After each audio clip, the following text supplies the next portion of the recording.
Not every battle is fought with iron and gunpowder. The sun was beating down on the dry land as Ronald Mitchell arrived at the abandoned ranch near Deadwood Creek. The wind carried the smell of parched wood and forgotten promises. He had bought those lands for a derisory sum from a merchant desperate for quick money. The small man of stature but determined in his purposes knew that starting a new life would never be a simple task in that region where the law always arrived after misfortune. The structures of the ranch told stories of abandonment. The main house, built of thick logs and local stone, will withstand the elements better than the stables. The planks of the barn groaned with every gust of wind, as if lamenting the lost glory days. Ronald walked around the grounds, assessing the work ahead. His boots kicked up small clouds of dust with every step, leaving marks on the earth that had not seen footprints in months. The property stretched across acres of natural grassland, surrounded by low hills covered with hardy shrubs and cacti. A small stream cut through the northern end of the land, ensuring enough water to support a few heads of cattle. Ronald had planned to breed horses, taking advantage of his previous experience in another state. The man knew animals well and knew that, with dedication, he could transform this place into a prosperous operation. For the first few weeks, he worked alone, mending fences, cleaning the house, and organizing the few belongings he had brought in the wagon. The nights were silent, broken only by the distant howl of coyotes and the creaking of old wood adjusting to the night temperature. Ronald slept with a revolver next to his bed, not out of paranoia, but out of prudence learned in previous years. It was on a Thursday morning that they appeared. 3 women on horseback appeared on the horizon as mirages distorted by the heat. As they approached, Ronald realized that they were no ordinary travelers. They wore leather and canvas clothes, practical for outdoor life, and rode with the confidence of someone who had been born in the saddle. The one in front was tall and stout, with dark hair tied in a ponytail. The other 2, equally physically imposing, flanked the leader with synchronized movements. Ronald left the house, wiping his greased hands on an old rag. The hammer he used to fix the fence was forgotten on the makeshift table. He watched them approach, noticing details that spoke of experience. The reins firm but relaxed, the upright posture without rigidity, the eyes that swept the terrain evaluating every strategic detail. The woman in front stopped her horse a few feet away. Her gaze swept Ronald from head to toe, an assessment that seemed to measure both his intentions and his capacity for endurance. She smiled, but she wasn't the kind of smile that warms the heart on a cold winter morning. Her presence emanated natural authority, as if she owned not only the moment, but everything that her eyes reached. The other 2 women remained mounted, positioned in such a way as to visually control the entire ranch yard. Ronald noticed that none of them seemed concerned about possible threats from him. On the contrary, they treated it as a harmless, perhaps even amusing curiosity. The tension in the air was palpable, but it did not come from fear. It came from the mutual recognition that this meeting would change the destiny of all those present. The woman in front got off the mount with fluid movements. His feet touched the ground with absolute familiarity, as if he knew every stone and every furrow of that earth. She walked to the porch of the house, observing the repairs he had begun. His heavy boots echoed off the wooden planks like hammer strikes on an anvil. She tested the strength of the railing with both hands, nodding her head in approval. Ronald felt something strange in the way she moved, as if he knew every board and nail in that building intimately.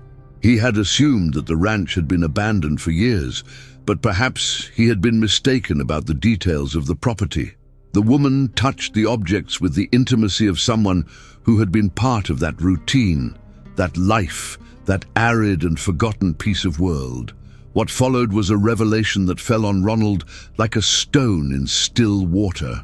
Through gestures, looks, and the way they occupied the space, he understood that these 3 women were not casual visitors. They knew every corner of the ranch, every defect in the wood, every stain on the walls. They had lived there for years. The leader of the group approached the door of the house, pushing it with absolute naturalness. The door opened with the same familiar creak that Ronald had become accustomed to in the last few days. The other two followed, entering the house as if they had never left. They moved with purpose, touching furniture and utensils as if recognizing old friends.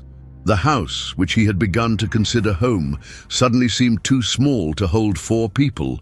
The 3 women occupied the space with absolute naturalness, and Ronald realized that their presence there was tolerated, not accepted. They weren't trespassing on his property. In fact, they seemed to be regaining possession of what they had always considered their own. The taller woman opened the kitchen window with a movement practiced thousands of times, letting in the afternoon breeze. She sat in the chair that Ronald had chosen as her favorite, crossing her legs with aplomb. His gaze scanned every corner of the room, assessing the changes he had made during the weeks of solitary work. The other two strategically positioned themselves around the house, one near the back door, the other by the window that overlooked the stables. They did not seem hostile, but neither did they seem friendly. There was a dangerous calm in them, like that which precedes summer storms in the desert. Ronald realized that he was facing a situation for which no previous experience had prepared him. The silence stretched for long minutes, loaded with meanings that Ronald could not fully decipher. He watched the 3 women, trying to understand if this was a quiet negotiation, a disguised threat, or something else entirely. The air inside the house seemed denser, as if the walls had memory and recognized the former occupants. So, the leader of the group did something that would forever change the dynamics of that situation. She got up from her chair, walked to the room that Ronald had chosen as her own, and lay down on the bed. He just lay down, as if it were the most natural thing in the world. The other 2 followed, settling in the same space with absolute naturalness. Ronald remained in the room, processing the silent but unambiguous message. Those women had not come to negotiate. They had come to claim what they considered rightfully theirs.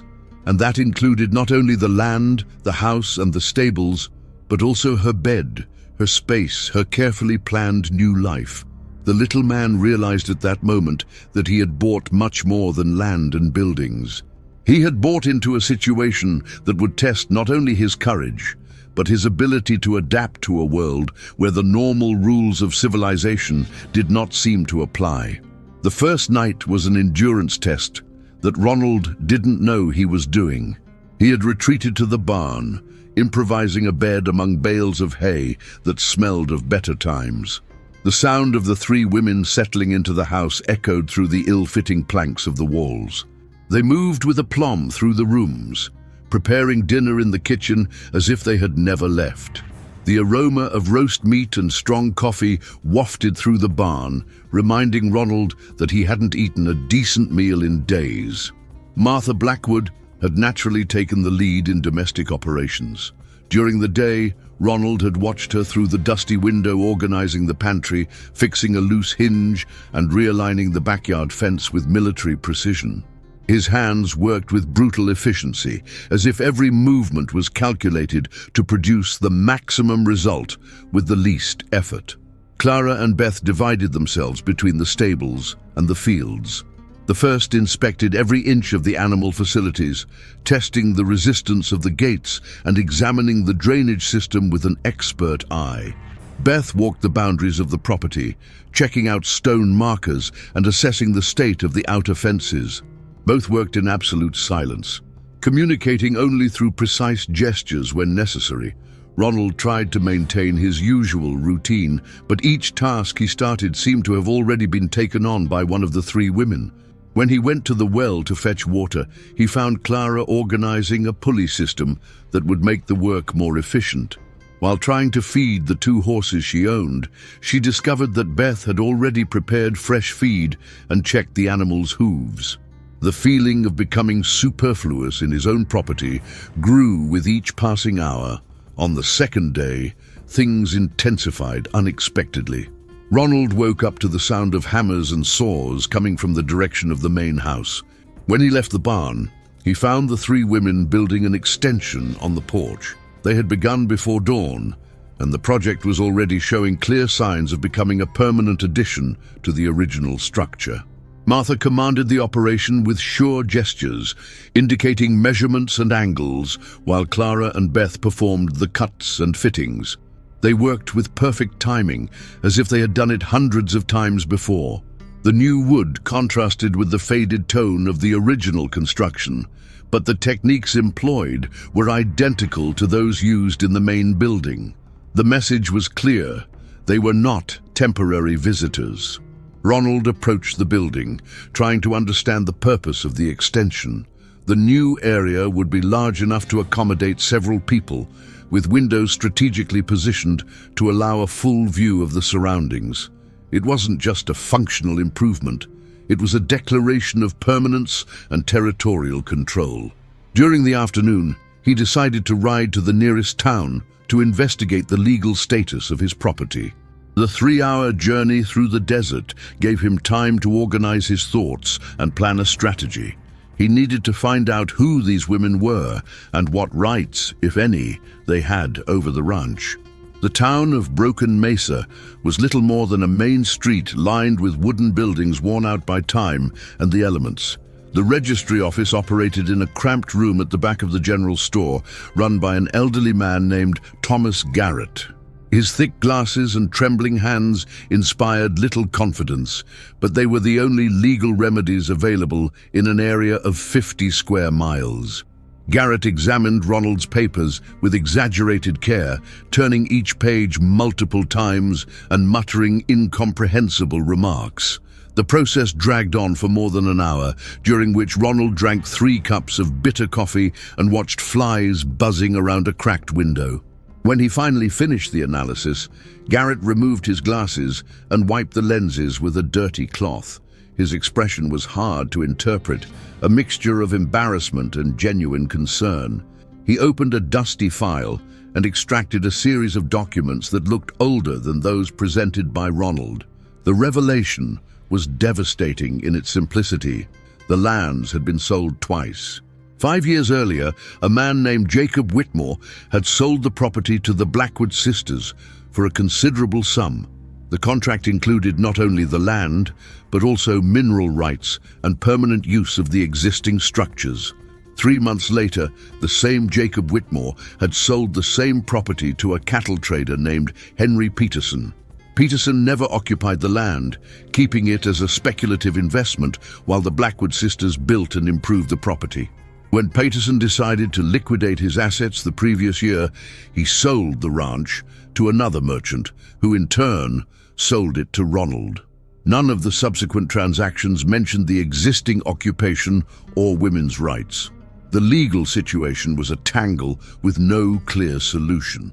Technically, Ronald had the most recent and registered deed. Practically, the Blackwood sisters had tenure rights based on prolonged occupation and substantial improvements to the property. It would take a court months to unravel the situation, assuming there was a judge willing to travel to that remote region. Garrett suggested that the best solution would be an agreement between the parties. Ronald returned to the ranch in the late afternoon, finding additional changes that further solidified the presence of the 3 women. They had installed a second hand pump in the well, built an additional enclosure to separate different types of animals, and established a vegetable garden at the back of the house. Each modification demonstrated long-term planning and intimate knowledge of the specific needs of that property. The porch extension was almost complete, with the last planks being nailed in as the sun set on the horizon. Martha worked alone now, while Clara and Beth prepared dinner. The aroma of stew and fresh bread wafted through the night air, creating a domestic atmosphere that contrasted dramatically with the tension of the situation. Ronald left the horse in the stable and walked slowly towards the house. Each step seemed heavier than the last, carried by the weight of the realization that her life had taken a completely unexpected turn. It wasn't just a matter of ownership or legal rights. It was a matter of adapting to a reality that defied all his expectations about independent living in the West. By the time she reached the porch, Martha had finished her job and was sitting on the steps, cleaning her tools with meticulous movements. She looked up to face him, and for the first time, Ronald noticed something beyond natural authority in her expression. There was fatigue there, and perhaps a hint of vulnerability that she usually kept hidden. They knew that he had gone to the city. They knew that he had discovered the truth about the property, and now they were all waiting to see what their decision would be: fight for their legal rights or accept a coexistence that neither party had originally planned. Night fell on the ranch like a heavy blanket, bringing with it the promise of decisions that would permanently alter the fate of all involved. Ronald remained on the balcony for long minutes, watching the first stars appear in the dark sky as he processed the limited options he had at his disposal. Inside the house, he could hear the familiar sounds of domestic life: dishes being washed, chairs being dragged, conversations murmured in low tones. It was comforting and disturbing at the same time, as if her new life had been invaded by ghosts from the past who refused to leave. The decision he made that night would define not only the future of the property, but also what kind of man he would become in that forgotten piece of the world. The decision came with the storm. In the third week of forced coexistence, the desert sky began to darken with heavy clouds that promised the first heavy rain of the year. The air was charged with electricity, and the animals showed increasing restlessness. Horses skated nervously in the stables, while coyotes howled in the distant hills more often than usual. Ronald had established an awkward routine of coexistence with the three women. During the day, everyone worked in different areas of the property, crossing paths only when necessary.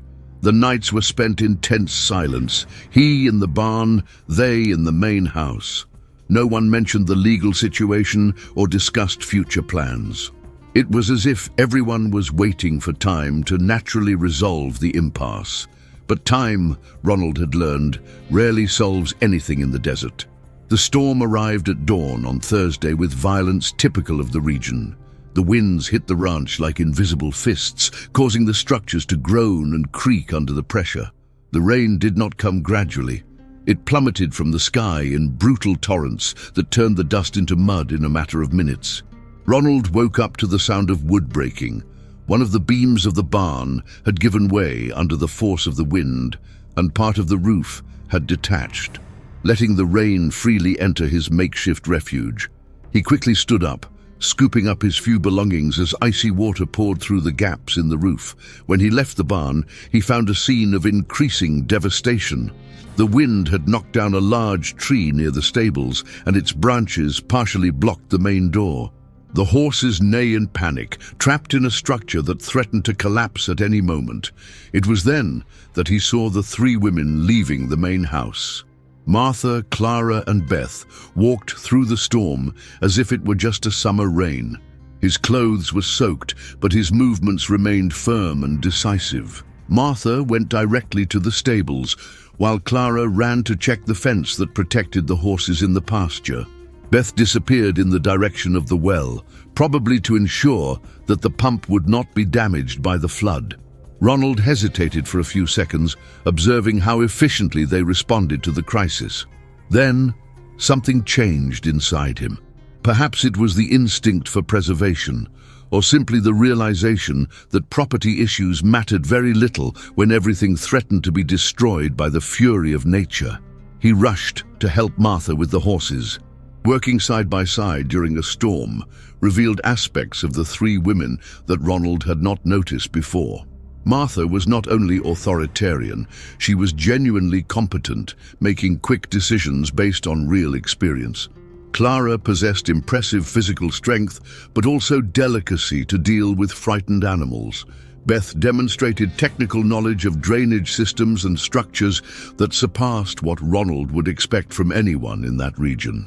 They worked for 3 consecutive hours in torrential rain. They moved the horses to a safer stable, cleared clogged drainage channels, reinforced structures that threatened to sag, and covered sensitive equipment with makeshift tarps.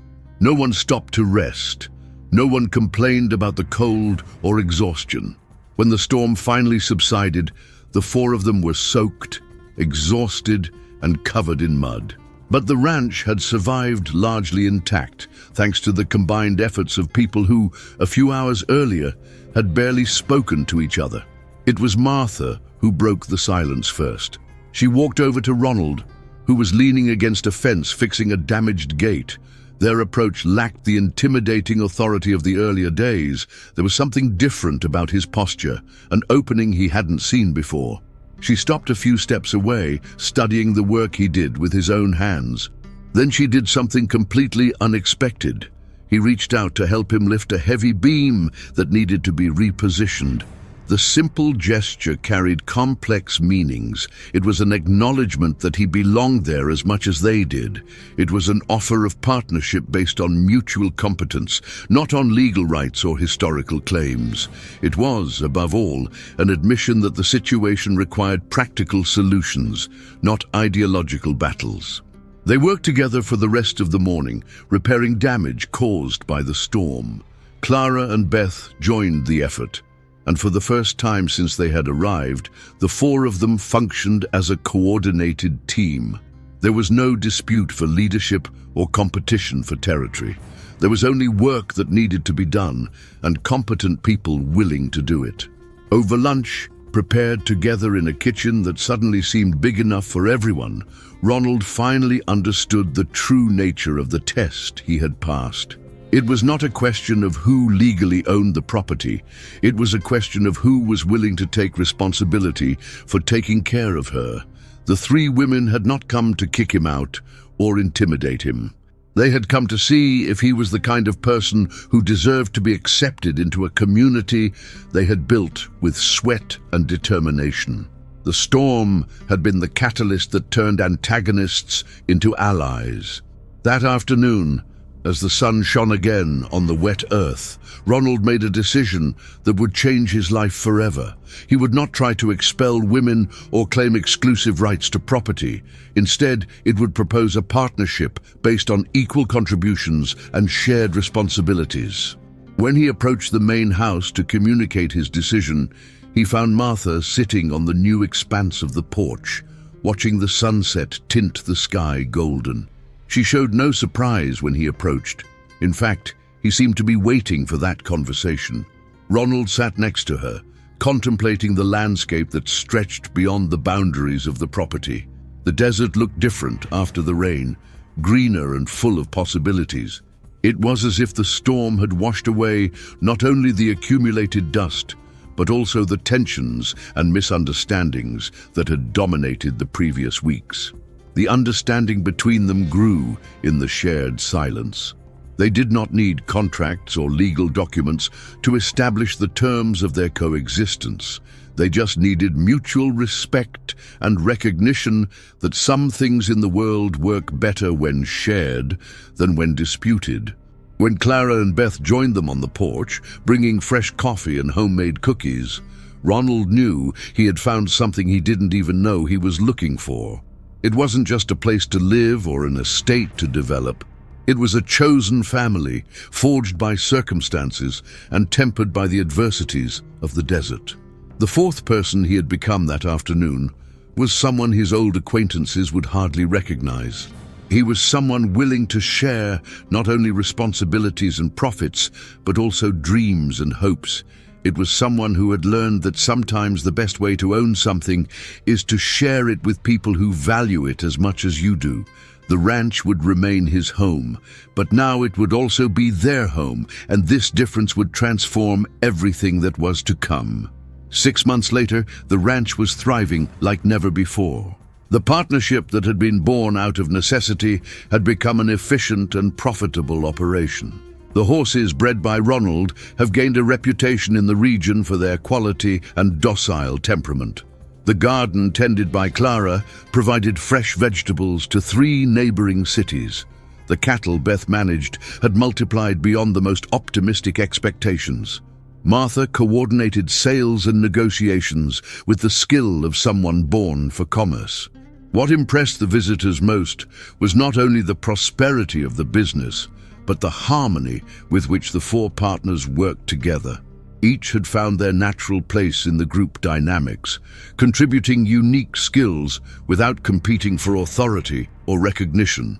Ronald had moved back into the main house, occupying a room in the new wing built by the women. The bed that had once been a source of tension was now just one of four, each representing an equal member of the society they had formed. Evenings were spent on the enlarged porch, planning improvements or simply gazing at the starry desert sky. The most profound transformation had taken place within Ronald himself.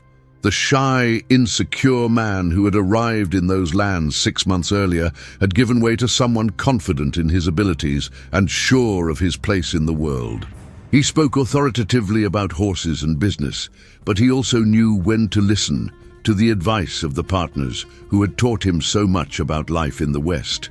The three Blackwood sisters had also changed.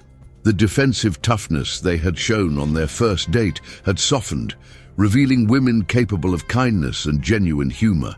They had found in Ronald not only a competent partner, but someone who valued their contributions without trying to diminish or control them.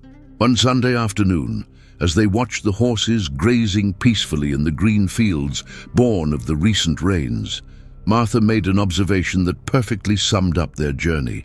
Looking at the property documents Ronald had brought back from town, papers that now included the names of the four as legal owners, she smiled with genuine satisfaction.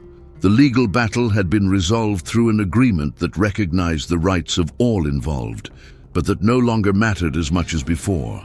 What mattered was the certainty that they had built something lasting, not just a thriving business or a well-managed estate, but a chosen family that would face the challenges that the future would bring.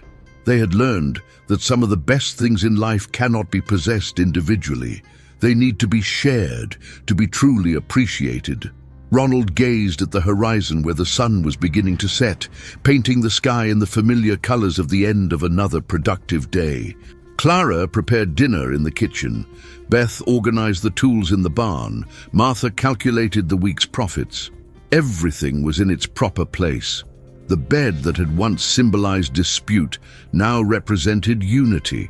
The house that seemed too small for 4 people had expanded to accommodate not only their bodies, but also their shared dreams. The ranch he had bought in expecting solitude had become home to an unlikely but deeply solid community. That night, as on every other night since the storm had brought them together, the 4 partners gathered on the balcony for the last coffee of the day. There was no need for many words. The satisfaction of a job well done and the security of a reliable company were eloquent in themselves. The surrounding desert remained unchanged, vast and challenging as ever. But within the confines of the ranch, 4 people had created an oasis of prosperity and harmony that defied all expectations about life in the Wild West. Ronald fell asleep that night, knowing that he had found not only a home, but also his place in the world. The comfortable bed, the safe house, and the loyal partners were more than any sensible man could ask of life. And it had all started with 3 women brave enough to claim what was rightfully theirs. In the end, everyone had discovered that dividing multiplied rather than decreasing. Ownership was larger when shared, happiness was more intense when shared, and the family was stronger when formed by choice rather than blood. The West would remain wild, but they had tamed a small piece of it through cooperation, mutual respect, and the wisdom to understand that some battles are won not through fighting, but through surrender to the inevitable. If you enjoyed this Wild West story and want to follow more exciting cowboy adventures, revenge and redemption in the American wilderness, don't forget to subscribe to the channel.